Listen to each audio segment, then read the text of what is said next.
প্রিয় দর্শক, সকলকে স্বাগত জানাচ্ছি আজকের ম্যাট্রিক্স টু দ্য পয়েন্টে। আমি বরাবরের মতো আর রয়েছি সঙ্গে সোমা ইসলাম। আর আজকে আমরা যে বিষয় নিয়ে কথা বলবো সেটি শুরুতে আমি খুব অল্প করে জানিয়ে দিতে চাই। বিএনপি সম্প্রীতি সমাবেশকে কেন্দ্র করে পুলিশের হামলা এবং মামলা, সেটি যেমন আজকে একটা সবচেয়ে বড় খবর, তার দিক তার চেয়েও বড় খবর কিন্তু আরেকটি আছে যে আমাদের দেশে কিন্তু প্রায় নিবন্ধিত রাজনৈতিক দল আছে 40টি। এই নিবন্ধিত রাজনৈতিক দল 40টি থাকার পরও আরো একটি নতুন দলের কিন্তু আত্মপ্রকাশ হলো, যদিও ভোট আসতে অনেক দেরি আছে। তো আমরা অবশ্যই জানতে চাইবো এই নতুন দলের আত্মপ্রকাশ আসলে কি উদ্দেশ্য নিয়ে এবং কি করবে এই নতুন দল, এবং আজকে যে বিএনপি অফিসের সামনে হামলা হলো পুলিশের সাথে নেতাকর্মীদের, সে বিষয় নিয়ে আজকে আমরা কথা বলবো। আমাদের আজকে শিরোনাম নির্ধারণ করেছি নির্বাচনকে সামনে রেখে নতুন দল ও সহিংসতা। আমাদের সঙ্গে আছেন তিনজন সম্মানিত অতিথি, আমি পরিচয় করিয়ে দিচ্ছি। আমাদের সঙ্গে আছেন ইমরান সালে প্রিন্স, সাংগঠনিক সম্পাদক বিএনপি। আমাদের সঙ্গে যুক্ত হচ্ছেন অ্যাডভোকেট রিয়াজুল কবির কাউসার, কার্যনির্বাহী কমিটির সদস্য, বাংলাদেশ আওয়ামী লীগ। আমাদের সঙ্গে যুক্ত হচ্ছেন অর্থনীতিবিদ ডক্টর রেজা কিবরিয়া, আহ্বায়ক গণ অধিকার পরিষদ। আমি তিনজনকে স্বাগত জানাচ্ছি আজকের আলোচনায়। আমি শুরু করতে চাই ইমরান সালে প্রিন্স আপনাকে দিয়ে।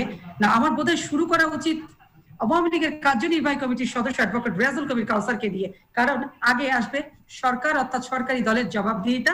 কারণ আজকে বিএনপি সম্প্রীতি সমাবেশকে কেন্দ্র করে যে পুলিশের হামলা হলো দুপক্ষের, যেটি দেখলাম, রিয়াজুল কবির কাউসার, আমি আপনার কাছেই জানতে চাচ্ছি এই হামলাটি কেন হলো? আপনাদের কাছে কি কোনো খবর ছিল যে এই হামলা থেকে কোন নাশকতা হতে পারে? ধন্যবাদ আপনাকে, ধন্যবাদ আজকের আমন্ত্রিত অতিথিবৃন্দ। দেখুন, আপনি যে প্রশ্নটি করেছেন এটা কিন্তু সাম্প্রতিক কালে না, গত কয়েক বছরের বিএনপির পুনরাবৃত্তি। শুধু আজকে সম্প্রীতির পক্ষে মিছিল করা এটা না, ওনারা যখনই যেখানে সভা করুক, আলোচনা সভা করুক বা যে কোনো সভা করুক, ওনাদের শেষটা কিন্তু হয় পুলিশের সাথে সংঘর্ষ দিয়ে। কারণ আমরা মনে করি ওনারা যে সভাটি করছেন, হয়তো ওনারা মনে করেন ওনারা প্রচার পাচ্ছেন না। দেখুন, আজকে আমরা যেটা নিউজে দেখেছি, অনেক পুলিশ আহত হয়েছে। ওনারা পুলিশের উপর ডিল মারতে গেলেন কেন? আমরা তো আপনাদের চ্যানেলেই সামাজিক মাধ্যমে দেখেছি ভিডিও ফুটেজ। এমন কি ছিল যে পুলিশের উপর ডিল মারতে হবে? পুলিশ কি প্রথম এগিয়ে গিয়েছে? চাইনি। আমি তো বলেছি অনেক দিনের পুনরাবৃত্তি। যখন এগুলো সভা মিছিল করেন, হয়তো ওনারা মনে করেন এটা কভারেজ পাবে না, তখন ওনারা পুলিশের উপর ডিল দেন। স্বভাবতই পুলিশও তাদের উপর হামলা চালায়। দেখুন, সাম্প্রতিককালে যে ঘটনাগুলি ঘটেছে, আমরা তো প্রশ্ন বলেছি যে তারা আন্দোলনে, রাজনীতিতে, নির্বাচনে কোথাও নেই, তারা চোরাগোপ্তা পথ খুঁজছেন। এবং সেটাই আমরা দেখেছি কুমিল্লায়, নোয়াখালী, রংপুরে। চোরাগোপ্তা পথে কি করে সাধারণ মানুষের আঘাত দিয়ে মানুষকে বিব্রত করা যায়, আমাদের সরকারি দলকে একটা অস্বস্তিকর অবস্থার মধ্যে ফেলে দেওয়া যায়।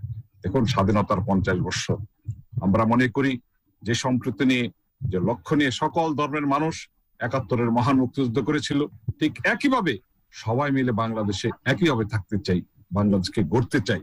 কিন্তু আমরা বারে বারে লক্ষ্য করে দেখেছি একটি দল যখন কোনো কিছুতে পেরে ওঠে না, তারা অজানা পথে এগোতে চায়, চোরাগোপ্তা পথে এগোতে চায়। আপনাদের অতীত অভিজ্ঞতা থেকে বলা হচ্ছিল এবং ধারণা করা হচ্ছিল আজকে বিএনপি তাদের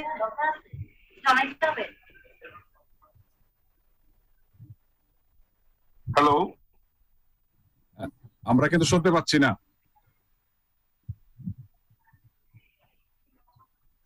সোমা, আমরা আপনাকে শুনতে পাচ্ছি না।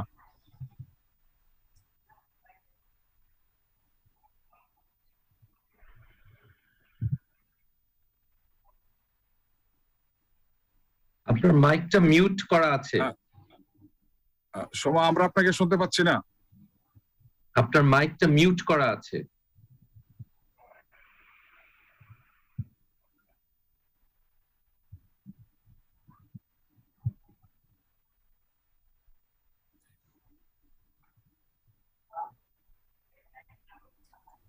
আপনারা দলটি কেন করলেন বলেন?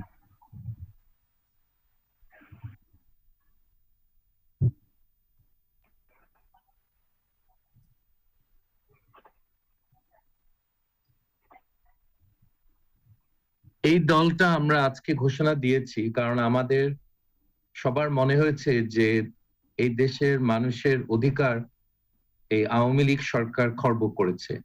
ভোটের অধিকার তো তারা নিয়ে গেছে, কথা বলার, প্রতিবাদ করার, একটা ভিন্ন মত প্রকাশ করার অধিকার তারা তাদের দখল করে ফেলেছে দেশটাকে, এবং তারা এটা এই কাজটা যে করেছে এটার বিরুদ্ধে আমাদের একটা অবস্থান নেওয়া দরকার। এই কারণে এই দলটা করেছে, মানুষের অধিকার ফেরত দেওয়ার জন্য। ভোটের অধিকার যে তারা নিয়ে গেছে, আমি মনে করি সবচেয়ে ক্ষতি হয়েছে আমাদের আওয়ামী লীগের। এই দলের জন্য আমার বাবা প্রাণ দিয়েছে, আপনি খুব ভালো করে সেটা জানেন কাউসার সাহেব। এই দলটি এককালে জনপ্রিয় ছিল এবং জনগণের সাথে ছিল ৭১-এ এবং ৯৬-তে ছিল, কিন্তু এখন এটা অনেকটা জনবিচ্ছিন্ন হয়ে গেছে এবং ভোটের অধিকার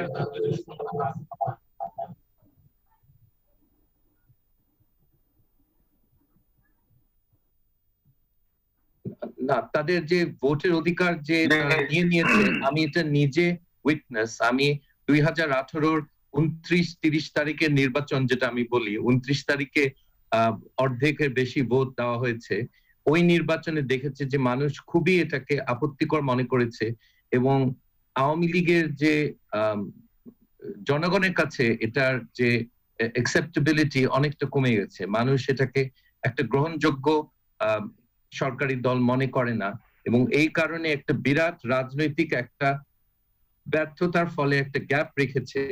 এবং এই কারণে আমার মনে হয় যে মানুষকে আরেকটা পলিটিক্যাল চয়েস দেওয়া দরকার। যারা এই 50 বছরে জড়িত ছিল না এই শাসন ব্যবস্থায়, তাদেরকে একটা সুযোগ দেওয়া হোক। এবং আমি সবসময় যে কথাটা বলেছি, আমি মনে করি যে আমাদের নতুন প্রজন্মই আমাদের একটা আসল স্বাধীনতা আমাদের দেশকে দিবে, যেটা আমরা হারিয়েছি গত 12 বছরে এই আওয়ামী লীগ সরকারের অত্যাচার, দুঃশাসন এবং তাদের যে অসততার জন্য দেশের যে বিরাট একটা ক্ষতি হয়ে গেছে, সেটা নিয়ে আমি পরে বলবো কিভাবে হয়েছে। জনাব রেজা কিবরিয়া, আমি আপনার কথার প্রত্যুত্তরে বলতে চাই, দেখুন, আপনার বাবা একজন বিশিষ্ট অর্থনীতিবিদ ছিলেন, দেশে বিদেশে খুব ভালো ভালো চাকরি করেছেন। জননেত্রী শেখ হাসিনা ওনাকে মনোনয়ন দিয়েছিলেন, অর্থমন্ত্রী বানিয়েছিলেন এবং উনি সুযোগ্য একজন অর্থমন্ত্রী ছিলেন। ওনার দুর্ভাগ্যজনক মৃত্যুর জন্য আমরা সবাই মর্মাহত। আপনি আপনার শিক্ষা জীবন কাটিয়েছেন বাইরে, আপনি জীবনের বেশিরভাগ সময় কাটিয়েছেন বাইরে। এই আপনি যে বললেন 12-14 বছর আপনি কয়টা দল করেছেন, দেখুন আমাদের সময় বলেছে আমাদের 41টা নিবন্ধিত রাজনৈতিক দল আছে, এর বাইরেও কয়েকশো রাজনৈতিক দল আছে, এর মধ্যে আপনার একটি রাজনৈতিক দল। কাদেরকে নিয়ে করেছেন? তারা ইতিমধ্যে বিভিন্ন জায়গায় বিতর্কিত সন্ত্রাসের কার্যক্রমে তাদের নাম এসেছে। আমরা কি বলবো, সাম্প্রতিক কালে দেশকে অশান্ত করার জন্য যে শক্তিটি কাজ করছে, সেই দেশি এবং বিদেশি চক্রান্তের সাথে যুক্ত হওয়ার জন্য কি আজকে আপনি দল ঘোষণা দিয়েছেন? দেখুন, আপনি যে বললেন আপনার বাবা জনাব কিবরিয়া সাহেব দেশে আওয়ামী লীগের নেতৃত্বে দেশ করার কাজে মনোনিবেশ করেছিলেন, সেই লক্ষ্যে আমরা এগিয়ে যাচ্ছি। দেশ এগিয়ে যাচ্ছে জননেত্রী শেখ হাসিনার নেতৃত্বে।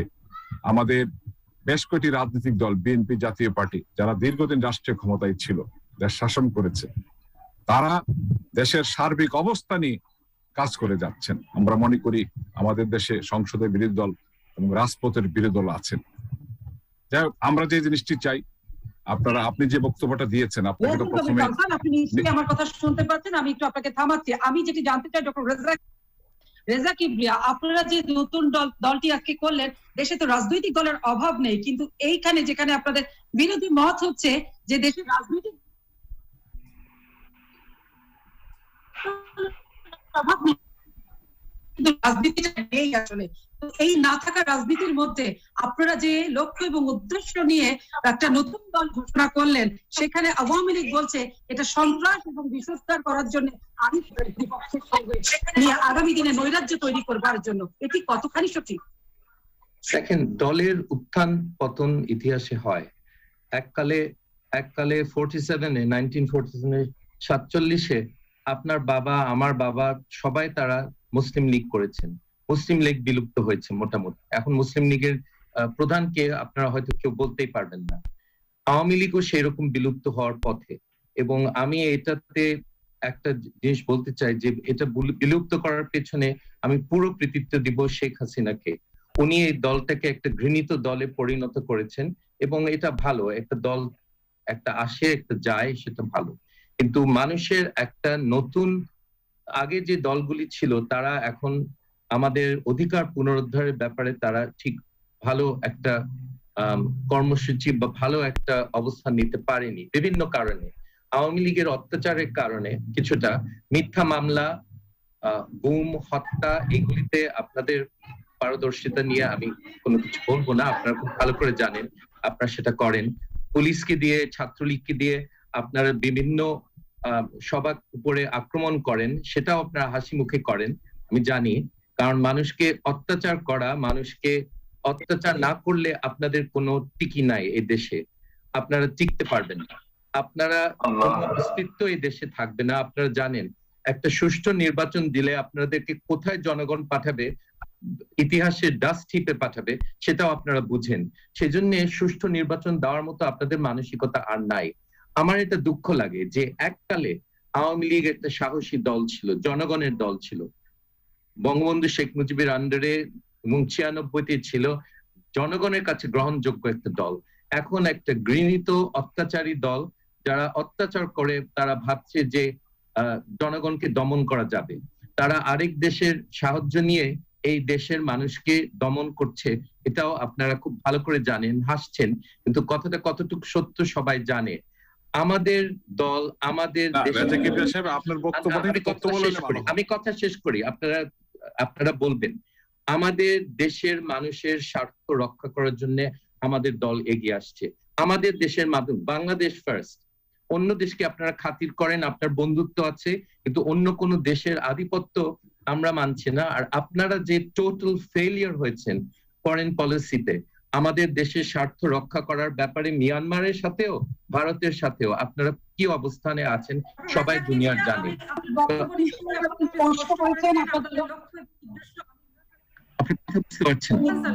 আজকে যে পুলিশের হামলা, সে বিষয়ে আপনাদের বক্তব্য কি? কেন এই হামলা? আপনারা আগে থেকে উস্কানি দিয়েছেন, যেটা বলছে সরকারি দল নতুন আরেকটি দলের আত্মপ্রকাশ হলো। এই যে নতুন একটি দলের আত্মপ্রকাশ, মানে আপনারা কতখানি শক্তিকে বলিয়ান হলেন? এই ঘটনা নিয়ে সরকারি দলের লোক কিছু কথা বলেছে, আমরা আমাদের ইন্টারনাল ইনভেস্টিগেশন এই ব্যাপারে করছি। জি, ধন্যবাদ সময় আমাকে সুযোগ দেওয়ার জন্য। আসলে আমাদের একটি মিটিং চলছে, সেই মিটিং থেকে বেরিয়ে এসে আমি আপনার এই প্রোগ্রামে সংযুক্ত হয়েছি। আমি শুধু বলতে চাই, আজকে ধরেন বাংলাদেশে যে সাম্প্রদায়িক সম্প্রীতি বিনষ্ট হলো এবং বাংলাদেশের সাম্প্রদায়িক সম্প্রীতি রক্ষা করতে বর্তমান আওয়ামী লীগ সরকার চরমভাবে ব্যর্থ হয়েছে।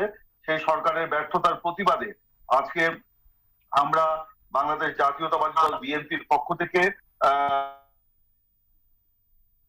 এই সমাবেশের ব্যাপারে ইতিপূর্বে আমরা প্রশাসনকে লিখিতভাবে জানিয়েছি, কিন্তু প্রশাসন আমাদের এই লিখিতভাবে জানানোর পরেও তারা কোনো উত্তর দেয়নি। আজকে সকাল 9টা থেকে আমাদের দলের কার্যালয়ের সামনে পুলিশ এবং গোয়েন্দা সংস্থার লোকরা পুরো অফিস ঘিরে রেখেছিল এবং আমাদের নেতাকর্মী যারাই সেখানে জড়ো হচ্ছিল তাদেরকে একদম বাস পাখির মতো ছো মেরে তাদেরকে গ্রেফতার করে নিয়ে যাওয়া হচ্ছিল। এরকম একটি পরিস্থিতিতে আমাদের সিনিয়র নেতারা সেখানে উপস্থিত হলে পরিস্থিতি নিয়ন্ত্রণে আসে এবং আমরা সমাবেশ শুরু করি। ইমরান সালেফি আওয়ামী লীগের পক্ষ থেকে কিন্তু বলা হচ্ছে, উল্টা অভিযোগ করা হচ্ছে যে আপনাদের নেতা কর্মীরা আগে পুলিশের দিকে ইট পাটকেল ছুঁড়েছে, তারপরে পুলিশ আত্মরক্ষাতে নেতা কর্মীদের আক্রমণ। আমি বলি আওয়ামী লীগ সবসময় মিথ্যাচারের রাজনীতি করে। একটু আগে ডক্টর রেজা কিবরিয়া বললেন আওয়ামী লীগ আজকে ঘৃণিত রাজনৈতিক দলে পরিণত হয়েছে। এই মিথ্যাচার করতে করতে তারা জনগণের মন থেকে মুছে যাচ্ছে। আমরা কখনোই পুলিশের দিকে ঢিল ছুরি নাই। আমাদের শান্তিপূর্ণ সমাবেশ শেষ হওয়ার পরে আমাদের নেতা কর্মীরা যখন তাদের বাড়িতে ফিরে যাচ্ছিলেন দলবদ্ধ হয়ে, তখন তাদের উপর অতর্কিত হামলা চালানো হয়, গুলি চালানো হয়, লাঠিচার্জ করা হয়, টিয়ার গ্যাস মারা হয়। পুলিশ একটা অতি উৎসাহী হয়ে সরকারের নির্দেশে এই কাজটি করেছে। আমাদের পক্ষ থেকে ইট পাটকেল ছোড়ার কোনো একটি নজির আপনারা টেলিভিশনের ফুটেজে দেখাতে পারবেন না, বরঞ্চ আমরা দেখেছি পুলিশ তো গুলি ছুড়েছেই, ডাবের খোসা তারা ছুঁড়ে মারছে, পুলিশ ইট পাটকেল পর্যন্ত ছুঁড়ে মারছে আমাদের নেতা কর্মীদের উদ্দেশ্যে। কি জন্য, কি উদ্দেশ্যে?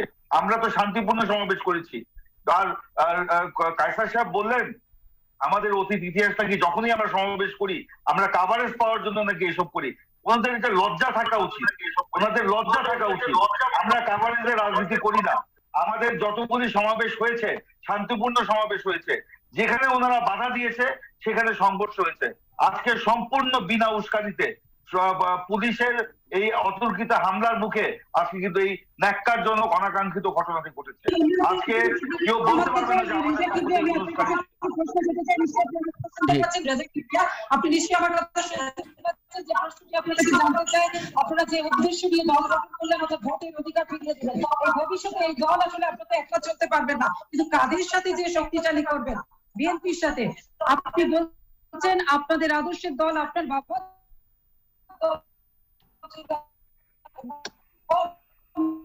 কিন্তু সেখান থেকে ভবিষ্যতে বিএনপির সাথে যান। আচ্ছা, সেটা আওয়ামী লীগ, আমার বাবার সময়ের আওয়ামী লীগ আর এখনকার আওয়ামী লীগের সাথে কোনো সম্পর্ক নাই। আমি আদর্শতে বিশ্বাস করি। একটা দলের নেতা বা নেত্রী কে বা সে কি বলে এটা অত গুরুত্বপূর্ণ না, দলের চেতনা, দলের আদর্শটা বেশি গুরুত্বপূর্ণ। আর আমি এই ব্যাপারে বলতে চাই, যেটা প্রিন্স সাহেব বলেছেন যে দলের উপরে আক্রমণ, পুলিশের উপরে আক্রমণ, এই ধরনের মিথ্যা কথা তারা তো বলেই যাচ্ছে আওয়ামী লীগ, কারণ এটা লজিক্যাল না। লজিকটা একটু ফলো করেন কাউসার সাহেব। নিরস্ত্র মানুষ একটা ঝাঁপিয়ে পড়ে না পুলিশ এবং তাদের গুন্ডা বাহিনীর উপরে, যাদের অস্ত্র নিয়ে প্রকাশ্যে তারা হাঁটাহাঁটি করে, তাদের উপরে পড়ে না। সাউথ আফ্রিকাতে একবার একটা ঘটনা হয়েছিল, অনেক আফ্রিকান ন্যাশনাল কংগ্রেসের অনেক ডেমনস্ট্রেটর ইনজার্ড হয়েছিল। তো পুলিশের যে বর্ণনা ছিল যে এই ডেমনস্ট্রেটর, এই যারা প্রতিবাদ করছিল, তারা তাদের মাথা দিয়ে পুলিশের লাঠি বেটনকে ভেঙেছে, তাদের মাথা দিয়ে বেটন ভেঙেছে, লাঠি ভেঙেছে। এখন এরকম অবস্থা বাংলাদেশে দাঁড়ায়। এই কথাটা যখন, এই ধরনের কথা যখন বলেন, তখন মানুষ জানে কে কাকে আক্রমণ করেছে, খুব ভালো করে বুঝে। নিরস্ত্র মানুষ একটা অস্ত্রধারী দলকে আক্রমণ করে না, এটা লজিক্যাল না। আমি তো দুইজনের লজিক ফলো করা উচিত আপনাদের। আপনি শিক্ষিত মানুষ। এই দলটি বিএনপিকে সমর্থন করে কিনা, অর্থাৎ আপনাদের এই নতুন দল বিএনপিকে সমর্থন করে? সোমা, আমি চলে যেতে যাচ্ছি, আমাকে একটু যদি বিদায় দিতেন আমি খুশি হতাম। আমার একটা মিটিং চলছে। আমি শুধু এইটুকু বলতে চাই যে আজকে এই যে বলা হচ্ছে বিএনপিকে সমর্থন করা, বিএনপিকে সমর্থন করার কোনো দল প্রয়োজন নাই। আজকে ডক্টর রেজা কিবরিয়ার নেতৃত্বে যে দলটি প্রতিষ্ঠিত হয়েছে, গঠন হয়েছে, আমরা তাকে স্বাগত জানাই। আমরা স্বতঃস্ফূর্তকে ফুটতে দেওয়ার নীতিতে বিশ্বাস করি এবং বহুদলীয় রাজনীতি, বহুদলীয় গণতন্ত্রে বিশ্বাস করি। রেজা কিবরিয়া সাহেবদের দলের একটি পৃথক আদর্শ রয়েছে, পৃথক নীতি রয়েছে, যেই নীতি আদর্শের সাথে বিএনপির কোনো যোগাযোগ বা সংযোগ নেই। কিন্তু আমরা দেশের, রেজা কিবরিয়া সাহেব যে প্রেক্ষাপটটা বর্ণনা করলেন, সেই প্রেক্ষাপটে আমরাও বিশ্বাস করি দেশে আজকে গণতন্ত্রহীন পরিবেশ, আজকে দেশের মালিকানা কেড়ে নেওয়া হয়েছে, গণতন্ত্র কেড়ে নেওয়া হয়েছে, রাজনীতির অধিকার কেড়ে নেওয়া হয়েছে, ভোটের অধিকার কেড়ে নেওয়া হয়েছে। এই কমন ইস্যুতে বাংলাদেশের ক্রিয়াশীল রাজনৈতিক দলগুলো এক হয়ে সরকারের বিরুদ্ধে একটা অবস্থান নিতেই পারে, এটা অতীতেও নিয়েছে। সুতরাং আগামী দিনের রাজনীতিতে কি আপনারা এই নতুন দল থেকে চলবেন?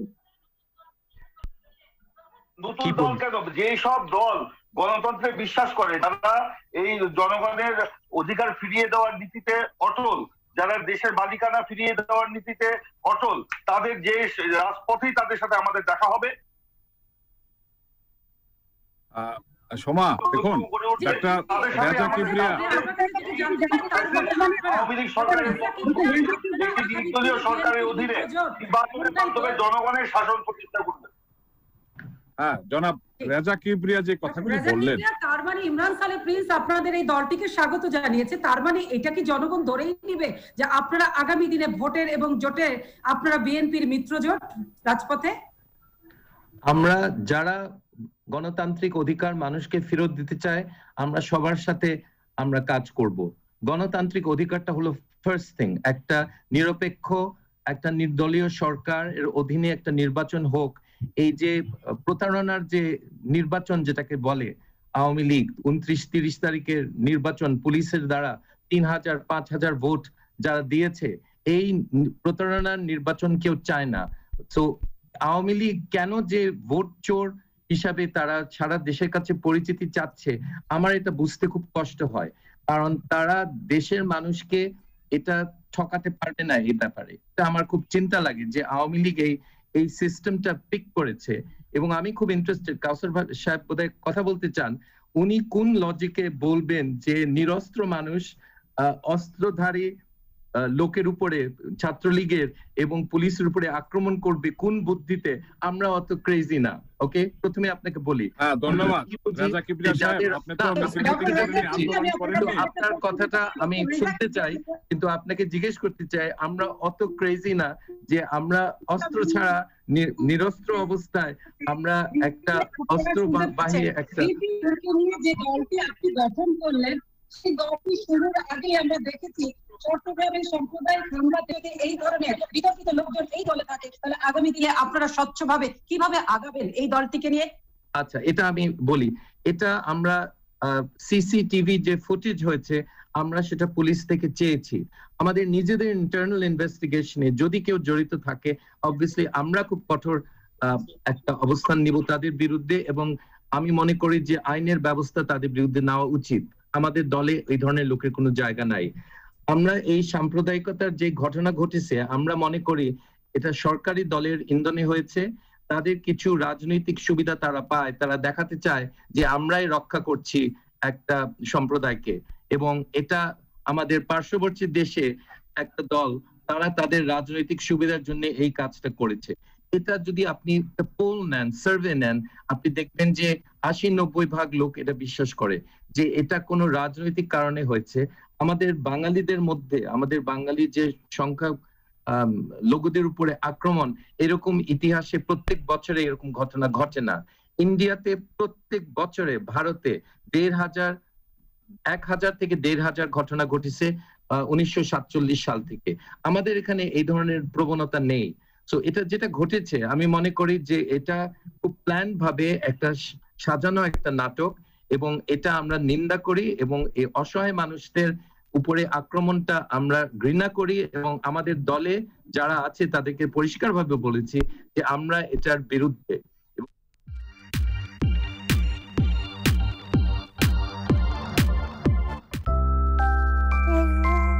নিরাপত্তার এবং এটা নির্দ্বিধায় তারা যেন করতে পারে, কারণ এটা আমাদের দেশ।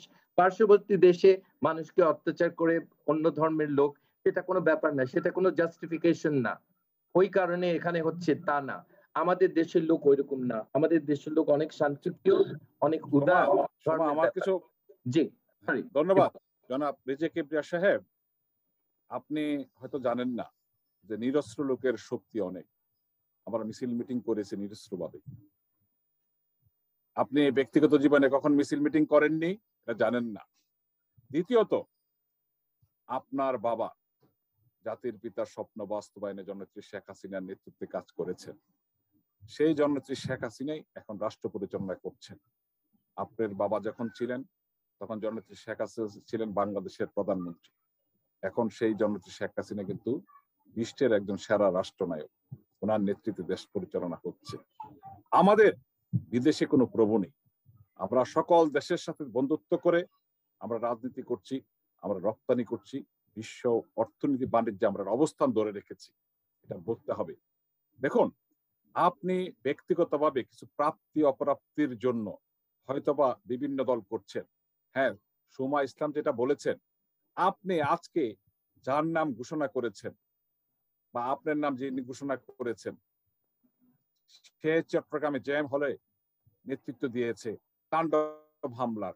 দেখুন, এখনো যদি তাদের এই অবস্থা হয় আর আপনারা বলবেন এদেশের শৃঙ্খলা ফিরিয়ে আসবেন, গণতন্ত্র পুনরুদ্ধার করবেন, যে দলটি এখনো নিবন্ধিত হওয়ার কোনো পথে যায়নি, আপনারা ভোটের অধিকার বাস্তবায়ন করবেন। দেখুন, বাংলাদেশের প্রায় 4,500 ইউনিয়ন পরিষদ নির্বাচন চলছে, ওয়ার্ড ইলেকশন চলছে, বাংলাদেশ আওয়ামী লীগ দিচ্ছে। হ্যাঁ, প্রিন্স ভাই একটা কথা বলে গিয়েছেন। দেখুন, আজকে আমি 5-7টা চ্যানেলে দেখেছি বিএনপির কেন্দ্রীয় নেতারা বক্তব্য দিয়েছেন, ওনাদের বক্তব্য শুনেছি, ওনাদের সভা সুষ্ঠুভাবে হয়েছে। এবং আমি প্রথমে বলেছি সবার পরে যে কাজটি করেছিল সেটি আজকে বিএনপি করেছে আলোচিত হওয়ার জন্য। কারণ আজকে আমাদের মাননীয় স্বরাষ্ট্রমন্ত্রী স্পষ্ট বলেছেন যে তদন্তে বেরিয়ে আসছে কারা এই কুমিল্লা, নোয়াখালী, রংপুরের নেতৃত্ব দিয়েছেন। সেই ভয়েই তারা আজকে সভাটি করেছেন। আমরা মনে করি এদেশের সকল মানুষ, শুধু হিন্দু, বৌদ্ধ, খ্রিস্টান নয়, নিরাপত্তা বিধানে আমাদের সরকার জননেত্রী শেখ হাসিনার নেতৃত্বে কাজ করে যাবে। আমরা সকলের সহযোগিতা চাই, কিন্তু কেউ চোরাগোপ্তা হামলা করবে, সাম্প্রতিক সম্প্রীতি নষ্ট করবে, এটা বাংলাদেশ আওয়ামী লীগ করতে দেবে না। দেখেন রেজা কিবরিয়া সাহেব, আপনি অনেকগুলি কথা বলেছেন। আমি এটা বলতে চাই, আপনার ব্যক্তিগত আক্ষেপ থাকতে পারে, কিন্তু আওয়ামী লীগকে আপনি যেভাবে চিহ্নিত করেছেন, হ্যাঁ আমরাও ভবিষ্যৎ দেখতে চাই। আওয়ামী লীগ মুসলিম লীগ হবে কি হবে না, জনগণের কাতারে থেকে যাবে, সময় বলে দেবে। কিন্তু এখন মনে করি বাংলাদেশের 68,000 গ্রামে এই দলটির প্রাপ্তি। আপনি দেখেছেন ইউনিয়ন পরিষদে আমাদের প্রার্থীর সংখ্যা কত। ছোটখাটো সমস্যা আছে, আমরা অস্বীকার করব না। বড় দল অনেকদিন রাষ্ট্রীয় ক্ষমতায় আছে, থাকতেই পারে। তারপরও আমাদের সংগঠন, আমাদের গঠনতন্ত্র মিলে কিন্তু আওয়ামী লীগটি করতে হচ্ছে এবং জননেত্রী শেখ হাসিনার নেতৃত্বে দলটি বিস্তৃতি করছে। সবচেয়ে বড় কথা, 50 বছরে যে আমাদের প্রাপ্তি ছিল, সেই প্রাপ্তিগুলি আজকে দৃশ্যমান। আপনারা বিদেশে যেগুলি দেখেছেন, এইগুলি বাংলাদেশের দৃশ্যমান হচ্ছে জননেত্রী শেখ হাসিনার নেতৃত্বে। এই কাতারে এসে জনগণের পাশে থাকার আহ্বান জানাই। আপনারা যা করেছেন অর্থনীতির জন্য, 1 নম্বর হলো যে আপনারা যে এই মিথ্যা পরিসংখ্যানের উপরে নির্ভর করে মানুষকে ধোঁকা দিচ্ছেন। জিডিপি সবগুলি সূচকে আমরা এগিয়ে আছি। হ্যাঁ, এগুলো সব ফ্রডুলেন্ট স্ট্যাটিস্টিক্সে আপনারা খুবই দক্ষ, কিন্তু আপনি জিডিপি ক্যালকুলেশনে আপনার কোনো অভিজ্ঞতা নাই, আমার আছে। আমি আপনাকে বলছি যে এগুলো একেবারে আমার অভিজ্ঞতা না। আপনি কি করে বুঝলেন? আপনার আছে? জিডিপি ক্যালকুলেট করেছেন কোন দেশের জন্য? আমার অভিজ্ঞতা না, আপনি কি করে বুঝলেন? আপনি করেছেন কখনো? কারণ খুব কম লোকের আছে এই দেশে। আমি ঢাকা বিশ্ববিদ্যালয়ে পড়াশোনা করেছি বলে কি মনে করছেন আমার কোনো অভিজ্ঞতা নাই? না, কিন্তু আপনি কি জিডিপি ক্যালকুলেশন সম্বন্ধে কি জানেন আমাকে? আপনি কি বলছেন আমার কোনো ধারণা নাই? না, কোনো ধারণা নাই আপনার, এটা কনফিডেন্টলি বলতে পারি। আর যারা এগুলো নিয়ে কথা বলে, আপনার কথা বলছি না, যারা এগুলো নিয়ে কথা বলে তাদের কোনো ধারণা নাই যে জিডিপি ক্যালকুলেশন এমনিতে উইক এবং বাংলাদেশে এটা টোটালি একটা ফ্রড। যারা এখন না খেয়ে আছে, আপনাদের এই জিডিপির গ্রোথ, প্রবৃদ্ধির হার শুনে তারা খুব খুশি হচ্ছে না। তারা না খেয়ে আছে, আর আপনাদের লোকরা লন্ডনে, ইংল্যান্ড, ফিনল্যান্ডে টাকা পাচার করছে, কানাডাতে, আমেরিকাতে তারা ধনী হচ্ছে। সেটাতে এই কয়েকটা পরিবারের অর্থনৈতিক উন্নতির জন্য তারা কষ্ট করে না। দেখুন, ভালো করে জানেন কারা এই দেশটা কোন পরিবারগুলি লুট করছে। এগুলো কিন্তু বের হয়েছে, এগুলো প্যান্ডোরাতে বের হয়েছে, এগুলো প্যানামা পেপারসে বের হয়েছে। সবাই খুব ভালো করে জানে এই লুটিং এর পেছনে কারা কারা আছে, এবং তারা যারা না খেয়ে আছে তারা আপনাদের প্রবৃদ্ধির হার শুনে মনে করে আপনি তাদের বিদ্রুপ করছেন, কারণ এটা একটা ফ্রড। আপনি কি জানেন চীনে কত কোটি লোক না খেয়ে আছে, ভারতে কত কোটি লোক না খেয়ে আছে? আপনারা যে উন্নয়নের জোয়ারের কথা বলেন, যে প্রজেক্টগুলি 10,000 কোটি টাকা করা উচিত ছিল, সেগুলো আপনারা 50,000 কোটি টাকা করে এই টাকা আপনারা পাচার করেছেন বিদেশে। এটা কোনো উন্নতি না, এটা কোনো উন্নয়ন না। এই টাকাগুলি বাংলাদেশের জনগণ থেকে এই টাকা করের মাধ্যমে ফেরত নেওয়া হবে। আপনি জানেন আমাদের যে অর্থমন্ত্রী আছে, উনি নিজে বলেছেন যে বাংলাদেশের যে ইন্ডাস্ট্রিয়াল লোন, যে শিল্প খাতে যে ঋণ দেওয়া হয়েছে, তার 2/3 ফেল করেছে। আমাকে একটা অনুষ্ঠান শেষ করতে হবে। রেজা, আমি আপনাকে একটা প্রশ্ন করতে চাই, নিশ্চয়ই আপনি আমার কথা শুনতে পাচ্ছেন।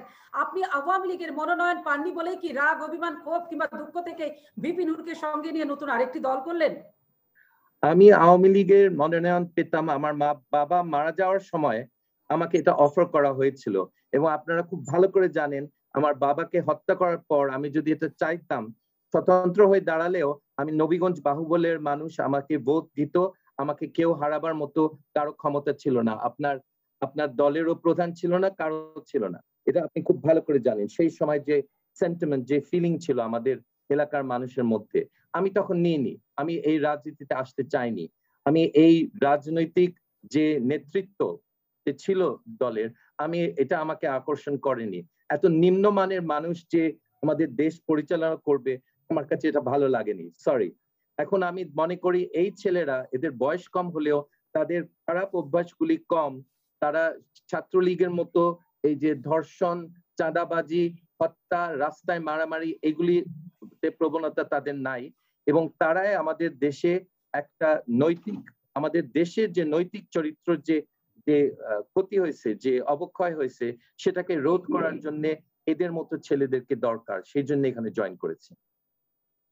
আচ্ছা, কিন্তু আপনি সেই সময় চাইলেন না, এই সময় চাইছেন কেন? কারণ এই সময় চাওয়াটা তো একদম আপনাদের হিসাবে, আপনাদের দৃষ্টিতে একদম তো দেশ তলানিতে এসে ঠেকেছে। তাহলে একদম দেওয়ালে যখন পিঠ ঠেকলো তখনই আপনি চাইলেন, সেই সময় শুরুতে কেন? আমি এরকম কোনো আবেদন দিইনি।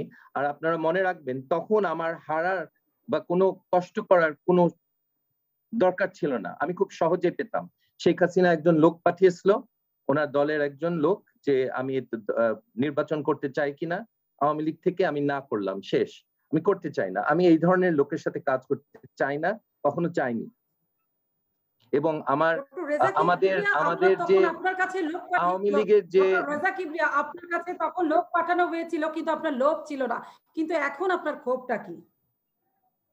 এখন আমার মনে হচ্ছে যে দেশটা ভুল দিকে যাচ্ছে, এটা অনেক দূরে চলে আসছে। তাদের আওয়ামী লীগের যে চেতনা, আদর্শ থেকে জনগণের জন্য কাজ করার যে একটা নীতিগত তাদের একটা কমিটমেন্ট ছিল, এটা থেকে অনেকটা সরে আসছে।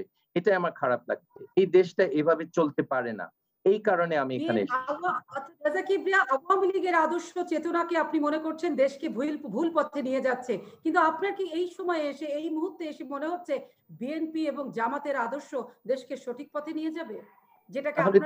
তাহলে আমি সেই দলেই যেতাম। আমার সেটা, আপনার প্রশ্নের উত্তরটা খুব সহজ। আমি মনে করি না, আমি যেখানে আছি সেখানে আমাদের আদর্শ মানুষ দেখবে। একটা প্রতিযোগিতামূলক একটা নির্বাচন যখন হয়, তখন দেখবেন জনগণ আমাদের সমর্থন করে না, অন্য কাউকে করে।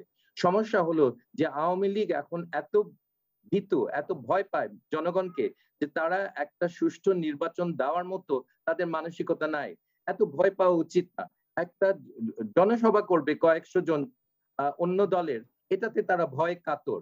কেউ তাদের বিরুদ্ধে কথা বলবে, তারা বিভিন্ন মামলা তাদের বিরুদ্ধে দিয়ে যায়।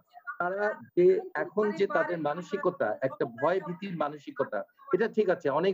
অনেক মানুষ টাকা পয়সা, বউ বাচ্চা পাঠিয়ে দিয়েছে বিদেশে ভয়ে, আমি জানি এটা খুব ভালো কারণ আছে। কারণ মানুষের রাগের কথা তারা ভেবে তারা ক্যানাডায় বেগমপাড়া করেছে, অন্য দেশেও তারা সম্পত্তি নিয়ে গেছে।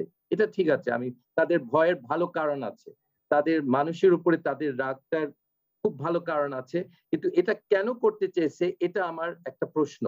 যে এরকম ঘৃণিত হওয়ার আগে তাদের কিছু পদক্ষেপ নেওয়া উচিত ছিল অর্থনৈতিক এবং অন্য এরিয়াতে, যে এটা থেকে উঠে আসতে পারতো। কিন্তু আমার মনে হয় Awami League has gone to a point of no return. It cannot come back. জনগণের মনের দিক থেকে এই দলটা থেকে তাদের মনটা উঠে গেছে। এবং এটা কেন করলো, এটা প্রশ্নটা একজনকে দেওয়া যাবে, আপনি যাকে দেশরত্ন বানিয়েছেন তাকে জিজ্ঞেস করা উচিত। উনি ওনার বাবার দলটাকে এত ঘৃণিত কেন করলো, এটা জিজ্ঞেস করা দরকার। এবং ওনার পুরো কৃতিত্ব, ওনার বিএনপির কৃতিত্ব না, অন্য কোন বিরোধী দলের এই কৃতিত্ব না। আওয়ামী লীগ বিলুপ্ত হবে এই পুরো বেগম শেখ হাসিনা। ডক্টর রেজা কিবরিয়া, আমি আপনার কাছে অনুষ্ঠান শেষ করবো একটি প্রশ্ন রেখে। আপনি বলছেন, মাননীয় প্রধানমন্ত্রীকে বলছেন তিনি তার বাবার দলটিকে এতটা বিতর্কিত করলেন কেন, কিন্তু আমি সেই প্রশ্নটা আবার আপনার কাছে রাখছি, আপনার বাবাকে আপনি নিজে কেন এত বিতর্কিত করলেন? আমার বাবা বিতর্কিত হননি। উনি যে আদর্শে ছিলেন, উনি মারা গেছেন ওই আদর্শ নিয়ে। আমি ইনফ্যাক্ট আমরা ব্যবহার করব, যখন আমরা এই তত্ত্বাবধায়ক সরকারের আন্দোলনে যখন সবাই শুরু হয়, কাজ করতে শুরু করে, আমি আমার বাবার বক্তৃতা এবং শেখ হাসিনা ওয়াজেদের বক্তৃতা আমি ব্যবহার করব, ওনার থেকে কোটেশন নিব। কারণ ওই বক্তৃতায় পাবেন যত যুক্তি দরকার একটা নিরপেক্ষ তত্ত্বাবধায়ক সরকারের জন্য, ওনাদের থেকেই আমরা পাবো। সো না, ওনার আদর্শে আমরা ঠিকই আছি। যে যারা সরে গেছে ওই আদর্শের জন্য, লুটের রাজনীতির জন্য, ক্ষমতায় থাকার মানে যেমন করে হোক তারা ক্ষমতায় থাকবে, যার সাথে ডিল করে তারা ক্ষমতায় থাকবে। জনগণের আমি কি কিছু বলতে পারবো? বলতে চান? আমি কি কিছু বলতে পারবো সোমা?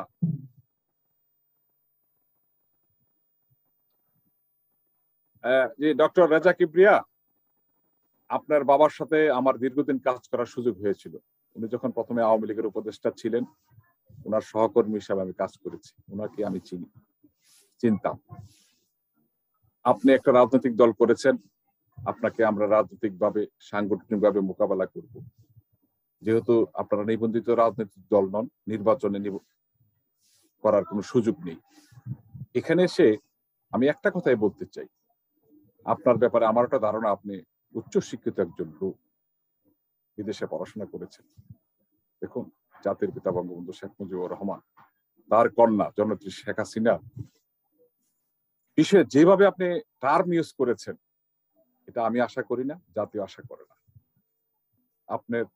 হয়তো আপনি রাজনীতিতে নতুন এসছেন, নতুন এসে কয়েকটি দল করেছেন, কিন্তু কোন একটি দলের প্রধানের বা মাননীয় প্রধানমন্ত্রীর বিষয়ে নাম উচ্চারণে আপনার আরেকটু শব্দ চয়নে ঠিক হওয়া উচিত। যেহেতু আপনি রাজনৈতিক দল করেছেন, করবেন। আর এটাও বলতে চাই, যাদের নিয়ে করেছেন তারা অনেকেই বিতর্কিত না শুধু, তারা অনেকগুলি মামলার আসামি। আমরা ইতিমধ্যে দেখেছি, আপনি যে যুগ্ম আহ্বায়ক করেছেন 22 জন, সহকারী করেছেন 15 জন, যুগ্ম করেছেন 8 জন, এই তালিকা আমরা পেয়েছি। আপনি তাদেরকে, আমি জানি না কতটুকু চিনেন, এই নিয়ে আপনি একটা সংগঠন করবেন, আওয়ামী লীগ বিরুদ্ধে এই ধরনের বিরুদ্ধচারণ করবেন, এই ধরনের উচ্চারণ করবেন, ঠিক আছে, আমরা রাজনৈতিকভাবে সেটা মোকাবেলা করব। আপনার দলকে স্বাগত জানাই, কিন্তু আপনার দলের নেতা কর্মীরা যদি দেশি এবং বিদেশি চক্রান্তের সাথে জড়িত হয়, অবশ্যই সেটা আওয়ামী লীগ মোকাবেলা করবে। ধন্যবাদ আপনাকে। জয় বাংলা। আপনারা যে বিদেশি চক্রের সাথে জড়িত আছেন সেটা সবাই জানে, সো আপনারা সেই সাহায্যে তো নিবেনই। আওয়ামী লীগ বাংলাদেশের সাথে আছে, আমাদের শক্তি হবে বাংলাদেশের জনগণ। আমরা কারো উপরে নির্ভর করি না, আমরা বাংলাদেশের জনগণের উপরে সময় বলে দেবে, সময় চিহ্নিত করবে যেই জনগণ, আপনার ভূমিকা কার পক্ষে, কাদের পারপাস সার্ভ করবে।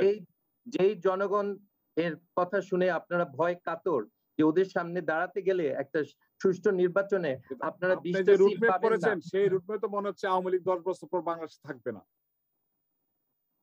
এটা হতে পারে। বলতে চাই, আপনি যে দলটি গঠন করেছেন, এটা হতে পারে। মুসলিম লীগও এখনো আছে, না আমি এটা বলছি না, কেউ এটাকে ব্যান করবে না, এই দলটা থাকবে। মুসলিম লীগও আছে, এখনো আছে বাংলাদেশে, আওয়ামী লীগও থাকবে, কিন্তু ওই স্ট্যাটাসের একটা দল হবে। কারণ বিচ্ছিন্ন দলের কোনো ভবিষ্যৎ থাকবে না, তারা ইতিহাসের এই আবর্জনার স্তূপে তাদেরকে ফেলে দেওয়া হবে, যেটা ট্রটস্কি বলেছিল। এই দলটা সেখানে যাবে এবং এই দলটা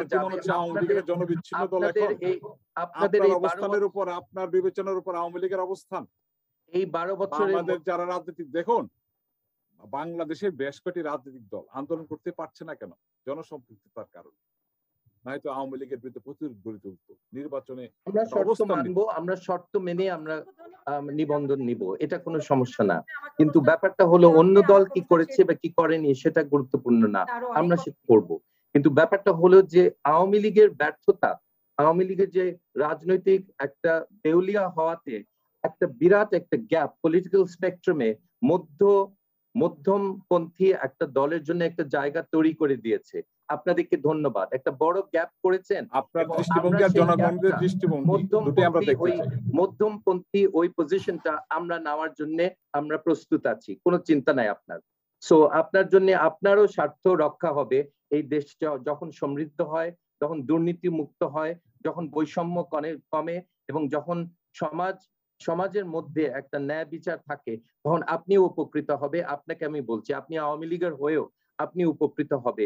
আমরা যখন দেশ পরিচালনা করি অনেক ভালোভাবে করব, আপনাদের এই নিম্নমানের লোককে দিয়ে আমরা করব না।